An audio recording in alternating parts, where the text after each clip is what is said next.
Ladies and gentlemen, I hope that you are doing well and having an absolutely beautiful day today or evening as it is right now. And before I end my particular recording session right now, I figured we'd listen to a little bit of classical music, and we're going to watch a live performance as well. We're going to listen and watch this performance of Battalia A10, which was written by Heinrich Ignaz Franz Biber. And I hope that I'm pronouncing this correctly, and I apologize if not. I've never heard of him, but this was written in 1673. Someone's driving by with a really loud car. We're listening to this because it was suggested by Peter Cohen. Peter, thank you so much for the recommendation. Thank you for the suggestion. I've never heard of Mr. Biber, nor of, I'm assuming, this piece of music as well. But we're going to listen and watch this live performance from the Voices of Music channel. We've listened and watched some performances from them before. And really, really fantastic stuff here. Now, Peter, in your comment, you said that this is one of the earliest pieces of music with one of the smallest classical instrumental groups that I guess I would have reacted to, but shows how even 350 years ago, musicians like to experiment with different ways of creating sounds. I'm really curious to see this and listen to it. So let me go ahead and pull it up here. We will talk about it a little bit after. Let me just get you guys right. It's anytime I make it full screen, it starts. All right, I got you here. I got you right here where you want. That should be a good position. All right, here we go.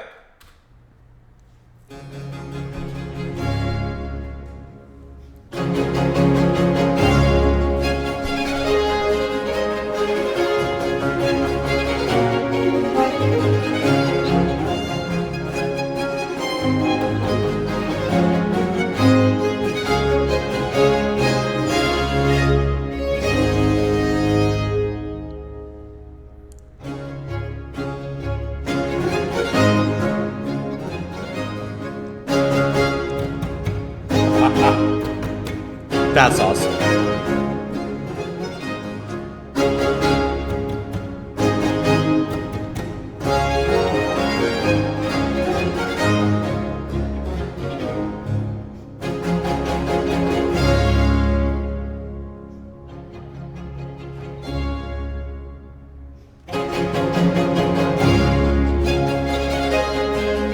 I love all the tension that the music has.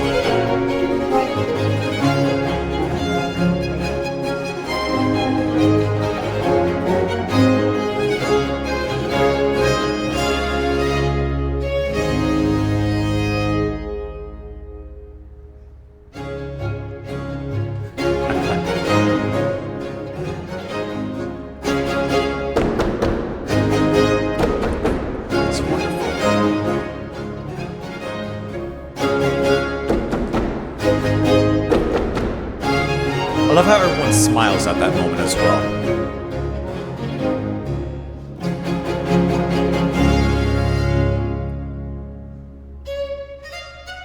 Solo violin.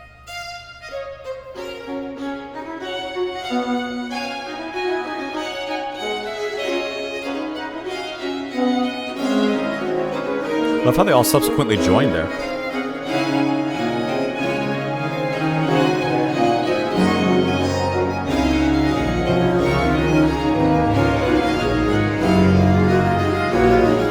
It's almost dissonant, huh?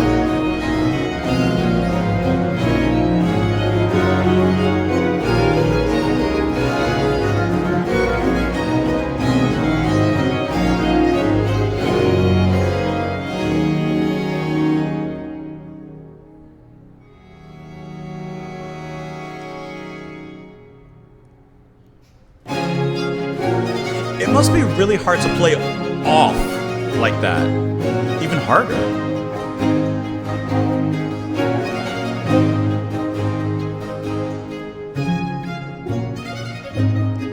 God, that dudes.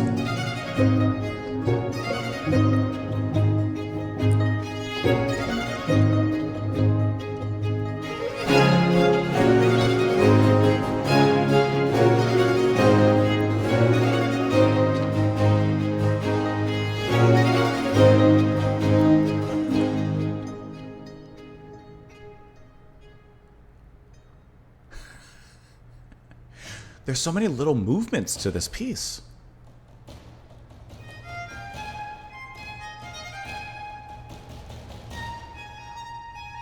What a cool way of starting the rhythm.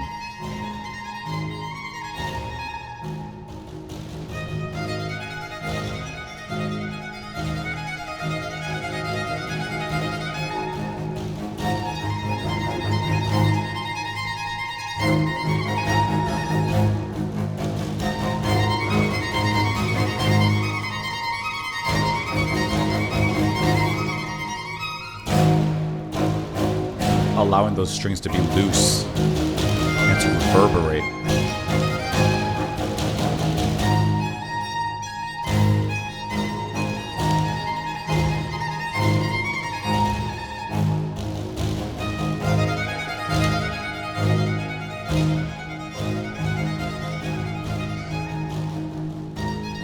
Wow.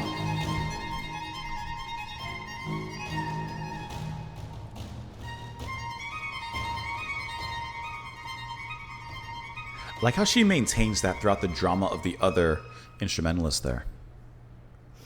Back to Presto.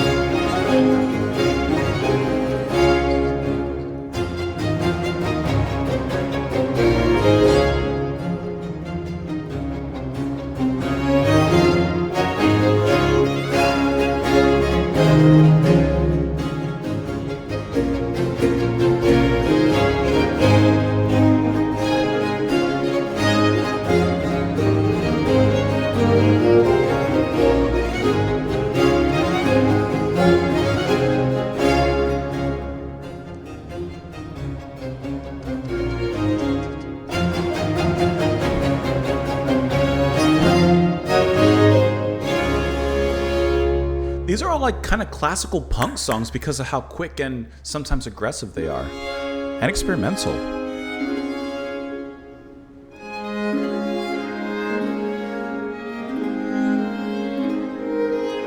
It's the romantic.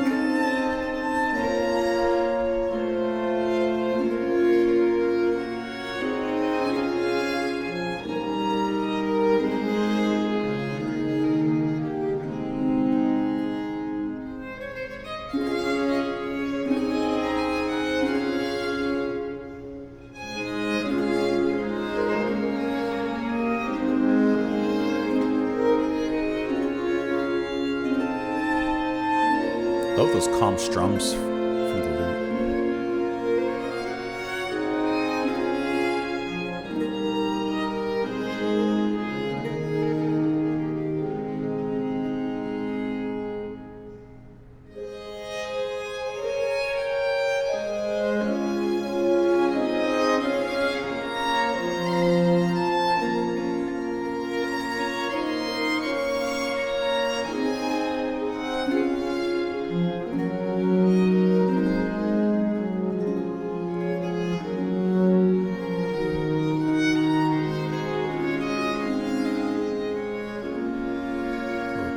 Such rich beauty.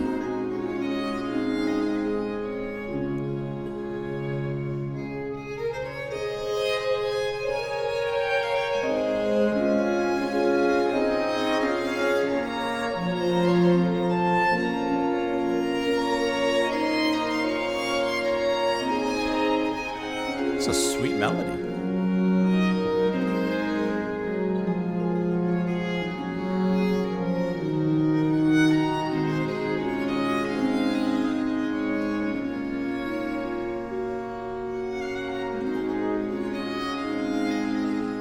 Is she gonna shoot somebody?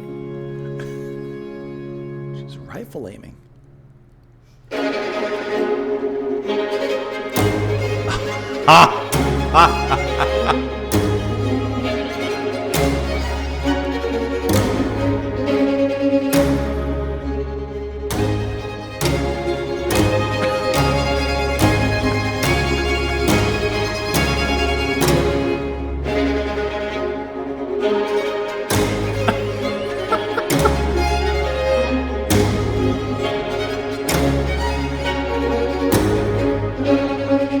This is a battle between two warring armies.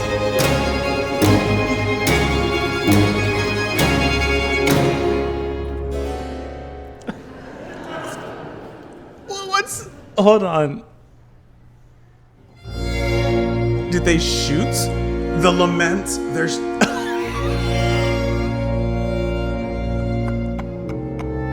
Are you kidding?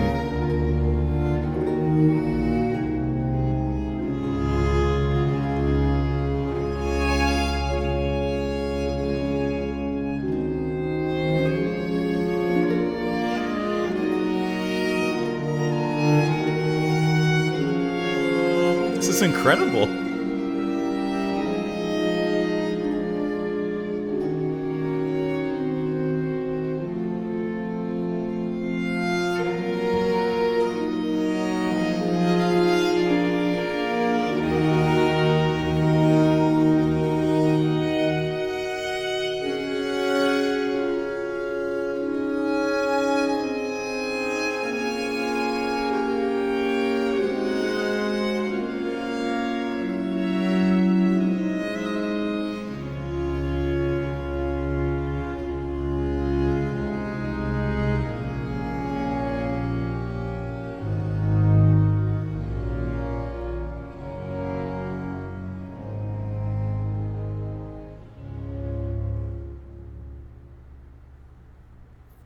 Is that it? That's it? Okay.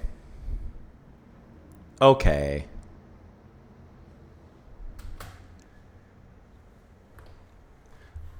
That has to be one of the most interesting and fascinating performances that I've watched on the channel. Just when I thought I couldn't be surprised too much more, I'm being surprised. 1673. We're going to look into it, but I have to imagine that when this premiered, at whatever date this first premiered, in whatever opera house or venue, this had to have caused some sort of stir, some sort of discussion. I don't know, controversy or not, but it had to have caused some sort of discussion and debate and forum to be had about how interesting this was. I didn't know that there was a story I was necessarily supposed to be following, but when she leaned down and took aim, honestly, at first I wasn't quite sure what was happening, and then as it moved into that section, it was in German, die something, and then they both began basically taking aim and taking shots at one another with strong chords just ricocheting off each other, killing the. I think they were playing the harpsichord or maybe the celeste in the middle, killing the player in the middle, and then a lament right after.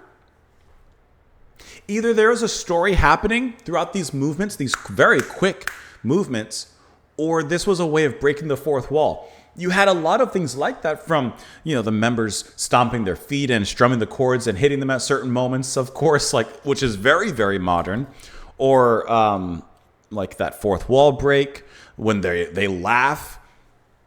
There's all these little moments that I have to imagine aren't just, this particular orchestra or chamber that's playing it in this way, but it has to be how it was performed, I would imagine, back then as well. This is incredibly interesting. And in this piece, I'm not reading it in depth because I want to kind of do it with you guys. But there's 1, 2, 3, 4, 5, 6, 7, 8 movements in this 10-minute about piece of music. These are very quick in and out movements, establishing something and then getting out of there. That second movement, it's so dissonant in how it approaches music. And to me, it almost sounded like it was harder, probably for the members and for the orchestra, to play their parts in that dissonance because they have to stay even more focused, being out of harmony as it sounded. And then, the slower parts like the aria is wonderfully romantic. The ending lament is gorgeously sad and depressing, but still moving with beauty. The fast parts are adventurous and action-packed. This is kind of like watching an epic movie, but just in musical and classical music form. We need to do some diving into this, though. We have some discussion to discuss. Okay. And I may be pronouncing his final or his last name incorrectly, so I apologize if I am. But through his reason of the Battalia, or though his reason of the Battalia is uncertain, some scholars say it was the composer's feelings toward the 30 Years' War due to high casualties. Okay, so going through the different parts here, the sonata is an A-B form, a call and response, of which the response using staccatismo marked to signal the col legno or hit the string at the back of the bow, which we heard, those hits there. And then this long one, the Profligate Society of Common Humor. The most famous and second movement incorporates 8 melodies, but in different key and time signatures. Isn't that almost mind-blowing? One of the melodies is the folk song Cabbage and Turnips Have Driven Me Away, similarly used in Bach's 30th Goldberg variation. Also, some measures are in 12/8 time and others in 4/4 time. There's a Latin footnote that reads hic dissonant ubique, nominum blah blah blah, or here it is dissonant everywhere, for thus are the drunks accustomed to bellow with different songs. Walking into a tavern and all the drunks are singing a different song completely. That's what it's like walking into. How interesting that is, though. Allegro Presto 2, the form is AABB, left-hand pizzicato. The movement feels irregular, referencing back to war, symbolizing uneasiness that the troops have inside them waiting for battle, while on the outside they show a sense of frivolity. So this is the story, and hence, of course, the shooting that takes place in the 7th act there. The march uses a particular pairing of violin and solo violin. While the violin is playing trills and ornaments, the violin is instructed to imitate the sound of a snare drum, which we heard him playing there, by placing a sheet of paper between the strings and the fretboard. Which, okay, that I didn't think, I honestly wasn't even paying attention, but that's why that piece of paper was there. I'm dumb. I don't know. I just assumed maybe that was just part of it or something. This is so cool. And to play it and perform it so accurate. And of course, with the Voices of Music channel, this is what they do. But to play it so accurate to its time as well. Let's see. The third presto is canonic in nature with one interlocking theme with accompaniment as shown by a diagram at the bottom of the page. The aria, it's empty right now, but what a beautiful section that was. And here we go with the Die Schlacht, the battle. The violins employ snap pizzicato, a technique famously used by Bela Bartok more than 200 years later. And then, of course, that adagio, lamento, just filled with sadness and regrets. This was such an incredible piece of music. This is honestly one of the most interesting things I've heard recently. Such a treat to see music so well performed, also lit, filmed, edited. Such a fun piece. I love the cello battle. Never heard this before, but the use of dissonance and paper inserted in the strings is remarkably avant-garde. The cello battle is very funny. This was genuinely incredible. I've never heard of Biber before, but what an incredible piece of music and wonderful performance. Did I spell that right? Performance by all involved. This was genuinely just a delight to listen to. I would really be curious, though. There's no information here on the Wikipedia page. What was the... I would assume that this was premiered somewhere, for Heinrich. I would love to know what the general population kind of thought about it, how they reacted to it, perhaps. I'm just really quickly Googling to see if I can find something, but I found someone's... paper, Gary Wolfman. I'm just reading this, but nothing initially that I'm seeing that's different from what we've already heard. I don't see anything. Actually, no, I don't see anything. But that's really, really incredible. What a brilliant performance that was. Peter, thank you so much for that recommendation. That was wonderful. Just a wonderful, very cool piece of music to listen to. I enjoyed that thoroughly. And that's the type of piece of music that you have to see it. You have to see it. You can't just listen. You have to see that one. So I hope that you guys enjoyed that one as well. Let me know, of course, your thoughts down there in the comments below. Patreon is there if you'd like to support that way, or the Buy Me a Coffee page. But just make sure you like if you don't mind before you skedaddle out of here. Please come back tomorrow. You never know what we're doing. But I hope that you enjoy the rest of your evening, as I'm going to. And otherwise, my friends, I will see you all later. Have a wonderful one. Bye.